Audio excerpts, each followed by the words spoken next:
ஓம் ஸ்ரீ குருபியோ நமக. ஓம் ஸ்ரீ மகா பெரியவா சரணம். வரும் மே 30ஆம் தேதி சனிக்கிழமை இந்த வருஷத்துக்கான வைகாசி விசாகம். இந்த இரண்டு பொருட்களையும் சேர்த்து உங்க வீட்டோட நிலைவாசல்ல இந்த நேரத்துல வைக்கிறதால பணம் பெருகும், செல்வம் சேரும். அது என்ன வழிபாட்டு முறைன்னு பார்க்கறதுக்கு முன்னாடி நம்மளோட வீடியோஸை இப்போதான் நீங்கள் ஃபர்ஸ்ட் டைம் பார்க்குறீங்கன்னா மறக்காமல் சப்ஸ்கிரைப் பண்ணிக்கோங்க. தொடர்ந்து இது மாதிரி அப்டேட் தெரிஞ்சுக்கிறதுக்கு பக்கத்து நோட்டிஃபிகேஷன் பெல்லை கிளிக் பண்ணி ஆல் அப்படிங்க செலக்ட் பண்ணிக்கோங்க. இப்போ வைகாசி விசாகத்தன்னைக்கு இந்த பொருட்களை எப்படி பயன்படுத்த போகிறோம் அப்படிங்கிற பற்றி தெளிவாக தெரிஞ்சுக்கலாம்.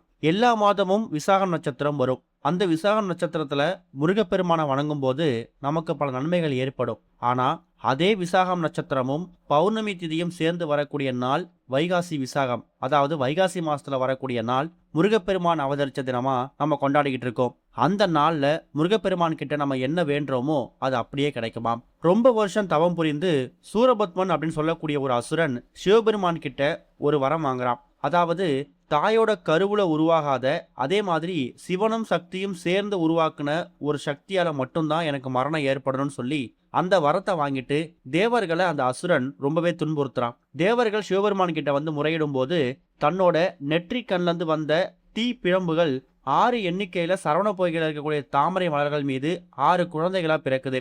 அந்த 6 குழந்தைகளையும் வளர்க்கக்கூடிய பொறுப்பை 6 கார்த்திகை பெண்கள் கிட்ட சிவபெருமான் கொடுக்கிறார். அந்த 6 குழந்தைகளையும் 12 திருக்கரங்கள் 6 திருமுகங்கள் கொண்ட ஒரு உருவமா அன்னை பார்வதி தேவி, சக்தி தேவி உருவாக்குறாங்க. அவர்தான் முருகப்பெருமான். இப்படிப்பட்ட ஒரு அற்புதமான நிகழ்வு நடந்தது இந்த ஒரு வைகாசி விசாகம். கெடுதல்களை அழித்து அசுரனை வதம் செய்து தீமைகளை அழித்து நன்மைகளை மட்டுமே உலகத்துக்கு கொடுக்கக்கூடிய அற்புதமான முருகப்பெருமான் கலியுக தெய்வம் அவதரிச்ச தினம்தான் இந்த ஒரு வைகாசி விசாகம். அதாவது வைகாசி மாசத்துல வரக்கூடிய விசாகம் நட்சத்திரமும் பௌர்ணமி திதியும் சேரக்கூடிய நேரத்துல நாம முருகப்பெருமானை வணங்கும் போது இதுவரை வாழ்க்கையில் இருந்த எல்லா விதமான கஷ்டங்கள் எதுவா இருந்தாலும் அது விலகி ஓடும். திருமணமாகாதவங்களுக்கு கூடிய சீக்கிரம் திருமண வரன் கைகூடி வரும். குழந்தை பாக்கியம் இல்லாதவங்களுக்கு குழந்தை பாக்கியம் கிடைக்கும். சரியான வேலை அமையல, வாழ்க்கையில முன்னேற்றமே இல்லை அப்படிங்கிறவங்களும் தாராளமா வைகாசி விசாகத்தன்னைக்கு முருகப்பெருமான வணங்கலாம். ஒரு சில வருஷங்கள் இந்த வைகாசி விசாகத்துக்கான அந்த விசாகம் நட்சத்திரமும் பௌர்ணமியும் சேர்ந்து வரும். ஒரு சில நாள் பார்த்தீங்கன்னா தனித்தனியா வரும். இப்போ உதாரணத்துக்கு இந்த வருஷம் மே 30ஆம் தேதி சனிக்கிழமை விசாக நட்சத்திரம் வருது.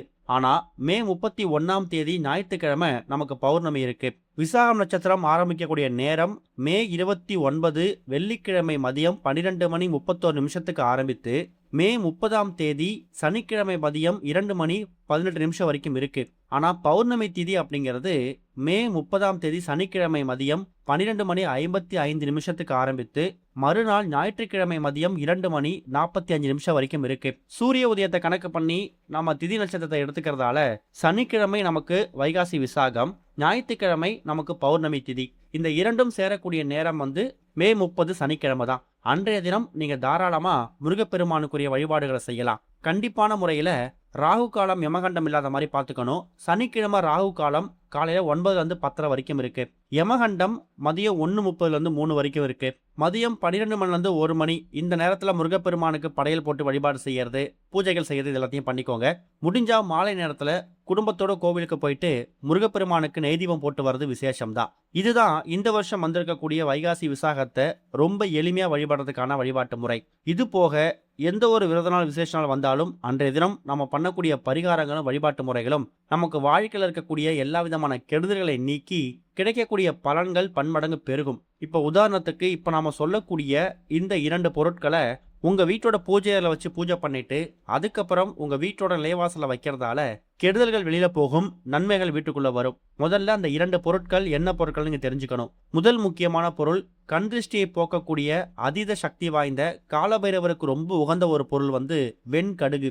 வெண்கடுகை இந்த இடத்துல நம்ம ஏன் பயன்படுத்துறோம்னா நமக்கு வாழ்க்கையில் இருக்கக்கூடிய பல பிரச்சனைகளுக்கு தீர்வு கிடைக்கும். ஆனா தெரியாம நமக்குள்ள வரக்கூடிய பெரிய பிரச்சனை கண் திருஷ்டி, போட்டி, பொறாமை தான். இது நம்ம வாழ்க்கையிலேருந்து விலகிட்டாலே, வீட்டில் இருக்கக்கூடிய எதிர்மறை எண்ணங்கள் விலகிட்டாலே நம்ம அடுத்த கட்டத்துக்கு முன்னேறி போக முடியும். அப்படிப்பட்ட வாய்ப்பை நமக்கு ஏற்படுத்தி கொடுக்கக்கூடியவர் காலபைரவர். அவருக்கு உகந்த பொருள் இந்த வெண்கடுகு. அடுத்ததா ஒரே ஒரு துண்டு பச்சை கற்பூரம். பச்சை கற்பூர வாசம் எங்கெல்லாம் இருக்குதோ அங்கெல்லாம் மகாவிஷ்ணு இருப்பார். மகாவிஷ்ணு இருக்கக்கூடிய இடத்துல மகாலட்சுமி தாயார் தானா வந்துருவாங்க. இவங்க 2 பேரும் ஒரு வீட்டில் ஐக்கியமாகறாங்கன்னா செல்வ செழிப்புக்கு பஞ்சமே இருக்காது, பொருளாதாரத்துல நல்ல முன்னேற்றம் ஏற்படும். இப்படி ஒரு பக்கம் நம்ம கிட்ட இருக்கக்கூடிய கெடுதல்கள், கெட்ட எண்ணங்கள், கண் திருஷ்டி, போட்டி, பொறாமை இது எல்லாத்தையும் விலக்குவதற்கான ஒரு பொருளா இந்த வெண்கடுகு பயன்படுத்துறோம். நம்ம கிட்ட இருக்கக்கூடிய பேரு, புகழ், செல்வம், பொருளாதாரம், முன்னேற்றம் இதெல்லாம் பன்மடங்கு பெருகணும் அப்படிங்கிறதுக்காக மகாவிஷ்ணுவுக்கு உகந்த பச்சை கற்பூரத்தை பயன்படுத்துறோம். இந்த 2 பொருட்களையும் முதல்ல உங்க வீட்டோட பூஜை அறையில நீங்க வச்சுக்கணும். முடிஞ்சா ஒரே ஒரு சிறிய கிண்ணம் எடுத்துக்கோங்க. இல்ல ஒரு மண் அகல்விளக்கு, இப்ப நீங்க வீடியோல பார்க்காம எடுத்துக்கிட்டு அந்த மண் அகல்விளக்கு நிரம்புற அளவுக்கு, அந்த கிண்ணம் நிரம்புற அளவுக்கு வெண்கடுகை கொட்டி வச்சுக்கோங்க. அதுக்கு மேல நடுவுல ஒரே ஒரு துண்டு பச்சை கற்பூரம். இந்த வெண்கடுகு அப்படிங்கிறது நாட்டு மருந்து கடைகள்ல கிடைக்கும். அதே மாதிரி சூப்பர் மார்க்கெட்ல கிடைக்கும். விலையும் ரொம்ப கம்மி தான். வெண்கடுகு திருஷ்டியை போக்கக்கூடிய முக்கியமான ஒரு தாந்திரிக பொருள். கண் திருஷ்டி இருக்கு அப்படின்னாலே நம்ம வீட்டுல சாம்பிராணி தூபம் போடும்போது அந்த வெண்கடுகை திருஷ்டி சுத்தி அதில் போடும்போது கண் திருஷ்டி, போட்டி, பொறாமை நீங்கும் அப்படிங்கிறது ஒரு பெரிய நம்பிக்கை. இப்படிப்பட்ட பல மகத்துவம் வாய்ந்த இந்த 2 பொருட்களையும் உங்க வீட்டோட பூஜை அறையில முடிஞ்சா வைகாசி விசாகம் முடியறதுக்குள்ள பண்ணிடுங்க. மதியம் 12:30 மணிக்குள்ள. அப்படி இல்லைன்னா மாலை ஒரு 6-7 மணிக்கு மேலோட பண்ணலாம். வீட்டோட பூஜை அறையில முருகப்பெருமான் போட்டோவுக்கு முன்னாடி விளக்கேற்றி வச்சுட்டு சிறிய கிண்ணத்துல நீங்க எடுத்து வச்சிருக்கக்கூடிய வெண்கடுகையும் அது மேல பச்சை கற்பூரத்தையும் வச்சுட்டு முருகப்பெருமான் பாதத்துல வச்சு ஒரு 5-10 நிமிஷம் அது அப்படியே இருக்கட்டும். அதுக்கப்புறமா இதை அப்படியே எடுத்துட்டு போயிட்டு உங்க வீட்டோட நிலைவாசல வைக்கணும். நிலைவாசல்னா வீட்டுல தினமும் நிலைவாசல்ல தீபம் ஏற்றி வைப்பீங்கல்ல, அந்த தீபம் வைக்கக்கூடிய இடத்துலயோ இல்ல தீபத்துக்கு பக்கத்துலயோ வச்சுட்டு நீங்க உங்க அன்றாட வேலை பார்க்கலாம். இரவு தூங்க போறதுக்கு முன்னாடி அதை நீங்க எடுத்து உள்ள வைக்க வேணாம்.